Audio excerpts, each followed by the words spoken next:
Hey, what's going on, guys? Doc here with Boys R Us with another video for you. This is gonna be an accident clutch. I have a Volta female. She's a 6,000 pounds. 6,000 pounds. Yeah, that's gonna be a really big ball python. I'm sorry.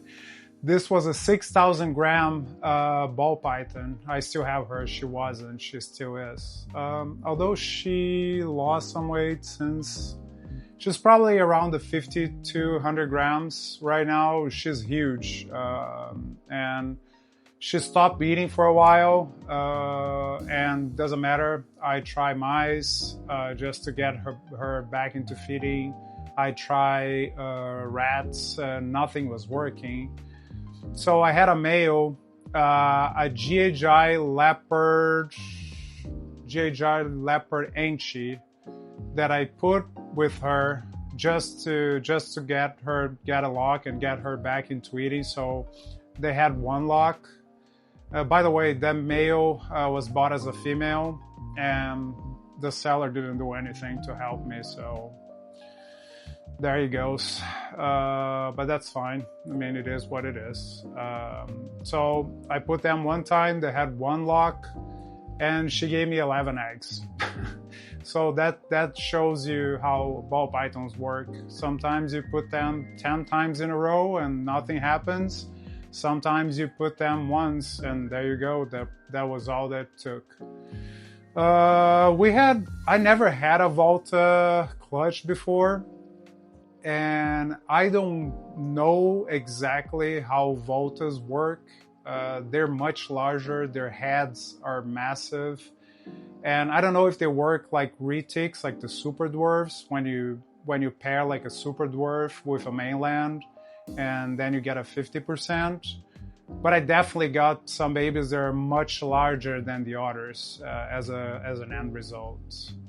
So I think that's it. You guys are going to see the egg cutting, and then I'll have on another video the clutch update.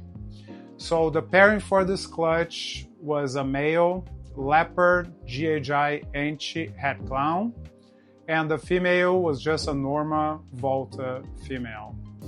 So let's dive down and see what we got. So here we go, guys. To start off, I'm gonna say that I don't know how the Volta genetics work, if it's the same thing in ball pythons as in the super dwarfs, but the other way around. Because you see in 1 minute when I start opening the eggs, but there is a big difference in one baby to the other. Let me just show you. So we can see that some babies already start crawling out, and this is what I want to show you before we start the cutting.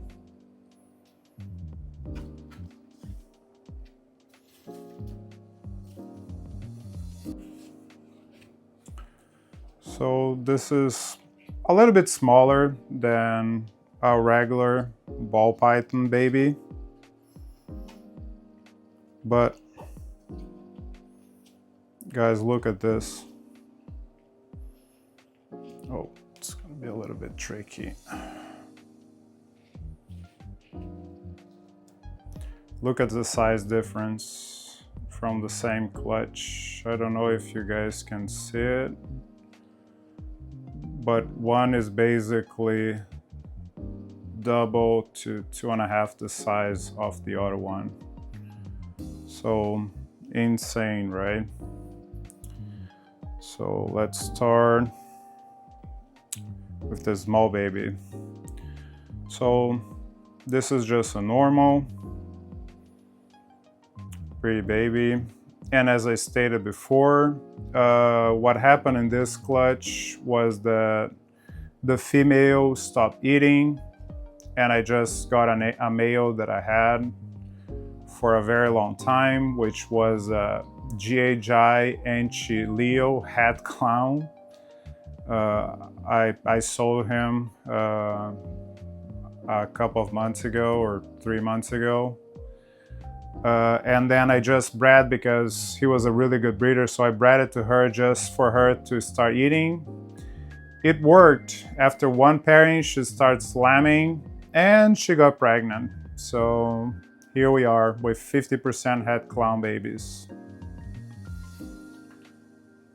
So what we got here in this big one is a Leo Enchi.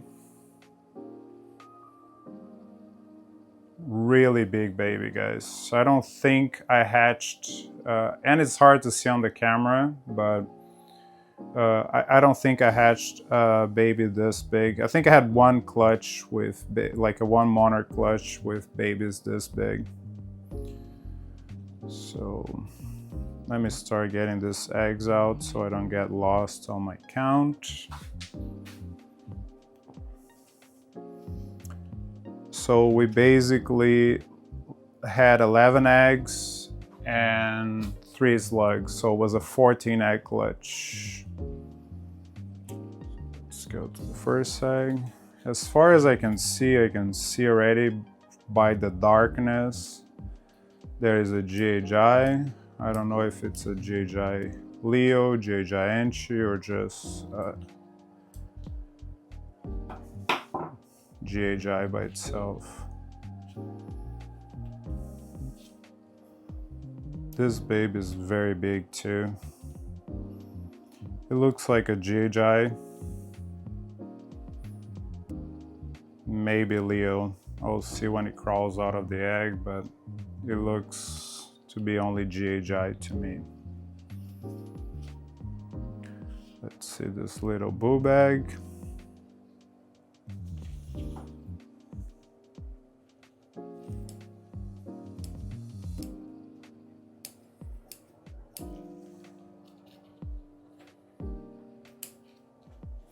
And if you guys don't know, whenever you have the boo bag part, it becomes really hard. So I don't advise, if you're cutting, I don't advise trying to cut the boob part.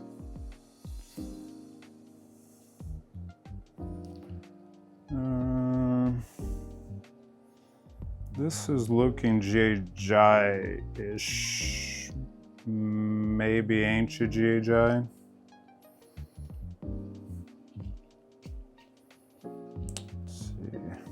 This is going to be a crowded box. You can go this way. Let's see this guy. Yeah, that would not be a pairing that I would be doing normally, especially like a hat to a normal, if you can call a Volta normal. She, pre-lay, she was 6,000 grams. She's ginormous. This is another very big baby. Looking like GHI Enchi to me. This one out. You guys know I can't live with messes.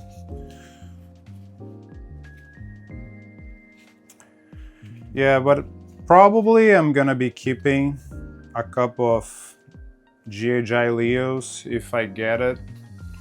If I have females, I'm gonna get some of the babies tested, and as they grow, I'm either gonna sell them as 50% Volta, which I don't know if it's the same thing as the reticulated pythons guys. It might be, it might not be. So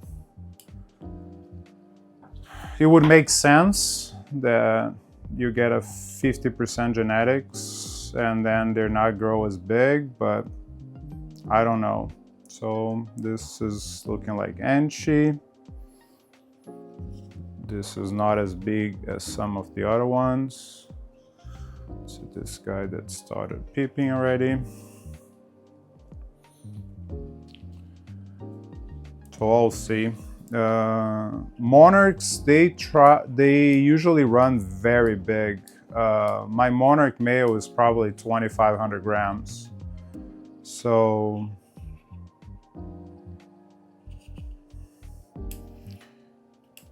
I was planning to put her to the Monarch project to get even bigger. So this is looking GHI, maybe Enchi, and you guys can see down there the yolk sac right there.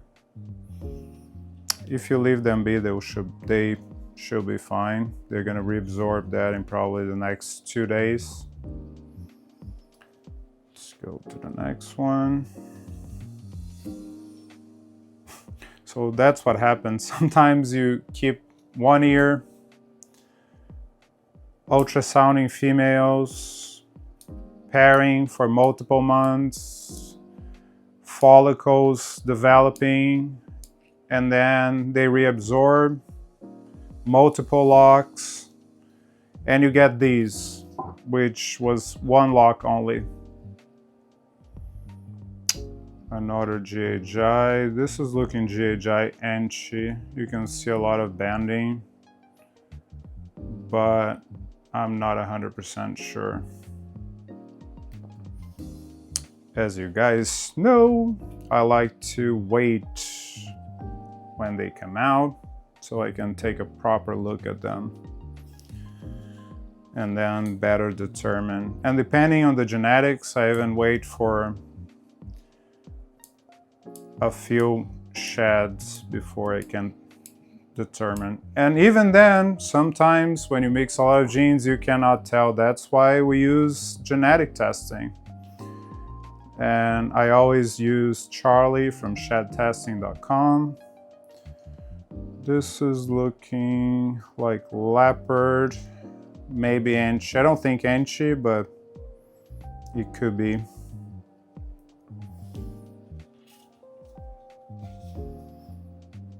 Let's see, 2 more eggs to go.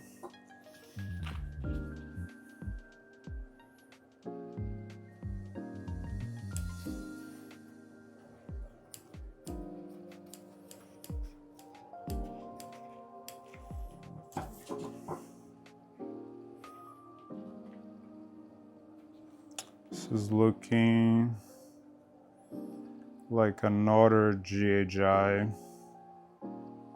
possibly Enchi. I don't see Leopard in that one.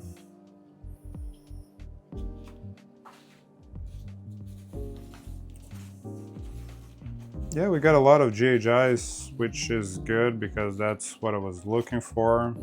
And then I can test more. And I'm gonna keep only if I have like a female that is head clown and is one of the big babies. That's what I'm probably gonna keep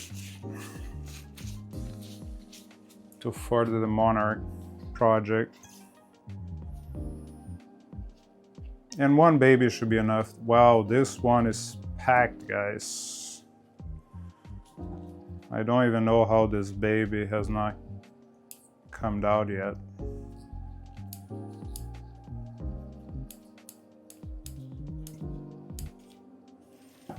So I turned the egg upside down and you guys can clearly see the yolk sac. And see how the yolk sac has the veins attached to the eggshell. That's why I like to wait until I have at least 4 pipping. So that's why they get exchange of air from the shell, like the shell is porous. And that's how they exchange air. So you have the blood vessels along the inside of the eggshell. So that's it for today, guys. As always, I appreciate you. Oh, before I forget, guys, sorry.